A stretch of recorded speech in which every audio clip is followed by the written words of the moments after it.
Hello everyone, thanks for tuning in to today's third video. We're going to have a look at the weather for the next 10 to 14 days for today's third video. So day 10 will take us around the 19th of April. We'll be able to extend out beyond that.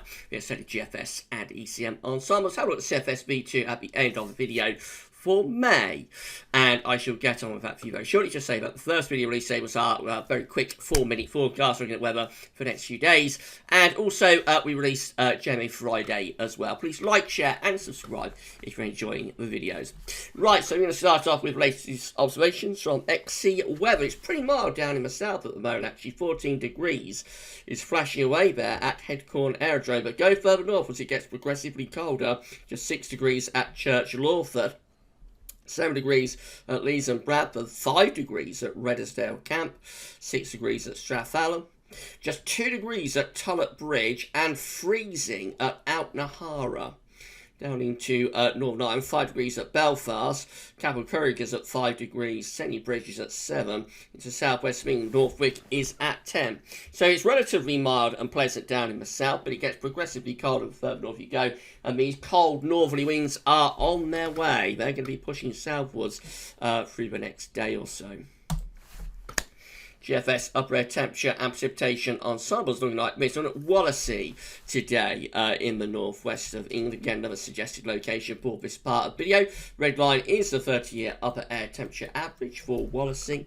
We're starting off below average at the moment, colder than average with upper air temperature between -5 and -10. Going to stay pretty cold through the weekend into the early part of next week, but we do see a bit of a warming trend here emerging now as we go into the second half of April. I know so many of you are waiting for spring, and it does look as though we have got a warming trend appearing. So we get into the second half of the month, we may start to see something a little bit more spring-like taking place. Precipitation-wise, there's going to be showery conditions. Of course, while it's cold during this period here, some of those showery conditions might deliver some sleet or snow, but as we go on into the second half of the month, then, of course, as the temperature picks up, we will be looking much more at rain rather than anything particularly wintry. Bear in mind this one period does have some scatter, so we have got colder ensemble members down here, but I think the majority of ensembles are going warmer. Jeremy Frey is suggesting that we keep things pretty chilly, maybe quite cold throughout April, but there's definitely in the shorter range, I think, signs now of something a little bit warmer and a little bit more spring-like developing the second half of the month. Temperature anomalies from the 9th to the 17th of April are going to be colder than average, not just the UK, but through most parts of Europe, and the precipitation anomaly from the 9th to the 17th of April is going to be drier than average. So cold and dry, really summing it up. Latest wind flow map from earthnorthschool.net shows that the northerlies are on their way. They're already into the northern half of the country. If we drag this down, you'll be able to see that once again, this northerly is originating from the Arctic. So the northerlies are originating all the way from the Arctic Circle. If we can get the highlighter working, there we go. Northerlies originating all the way from the Arctic Circle and moving southwards into the west of Europe and into the UK. So this is another Arctic plunge that we are facing today and over the weekend.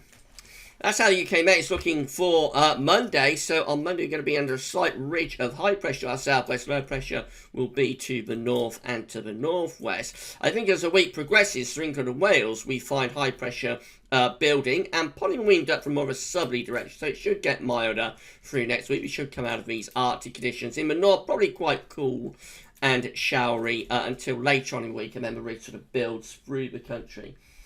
Probably brings quite a bit of dry weather with it.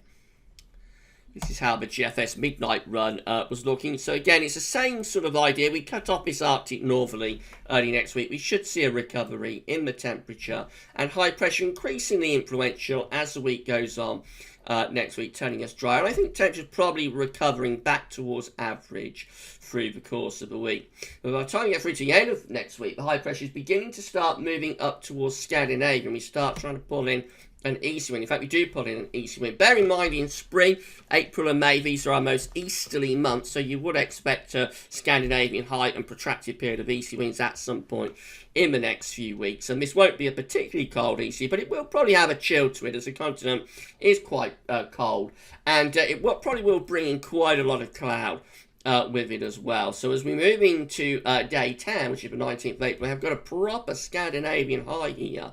Big area of high pressure in Scandinavia, and in come those easterly winds as well, which, as I say, will drag in a lot of cloud and potentially a chilly feel, but not overly cold now with easterly winds. And easterly in April is not going to be like an easterly in January.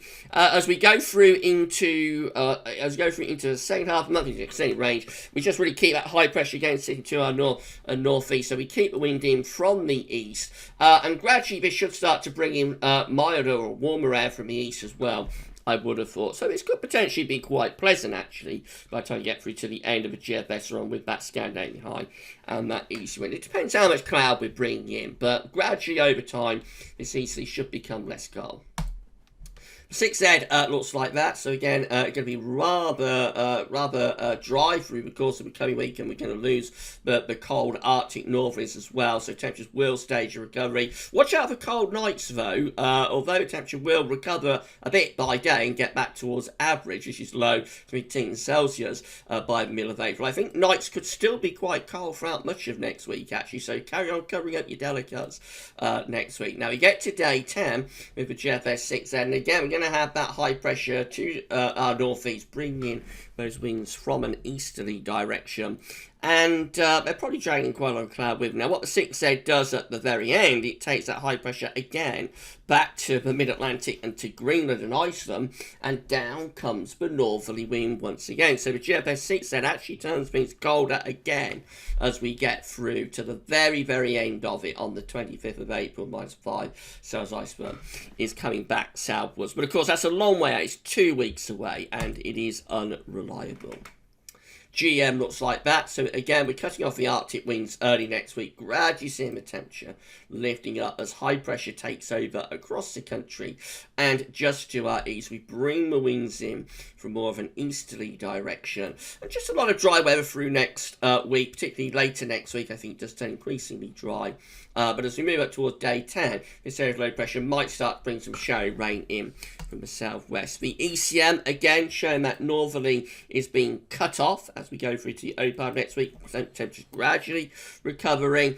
Less of a high pressure influence, though, later next week with the ECM. So we have this area of low pressure coming meandering in from off the Atlantic by day 10, probably turning us quite unsettled and showery. Bear in mind, a lot of the other model output is not as unsettled as that between days 7, 8, 9, and 10.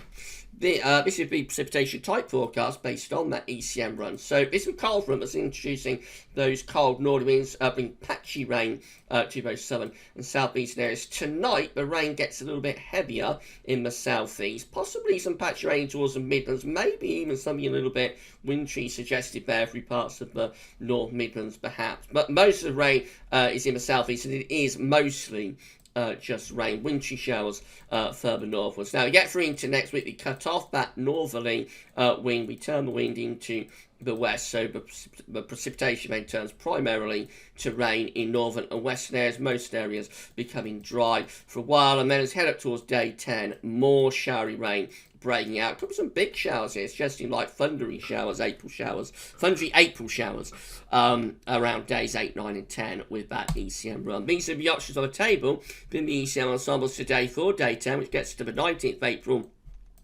18 members of the ECM ensembles have high pressure pretty much over top of the country. Will bring a lot of dry weather with that and should be pleasantly spring-like, I would have thought. 17 have high pressure more centred towards Scandinavia, and we'll be bringing like a bit of an easterly type flow.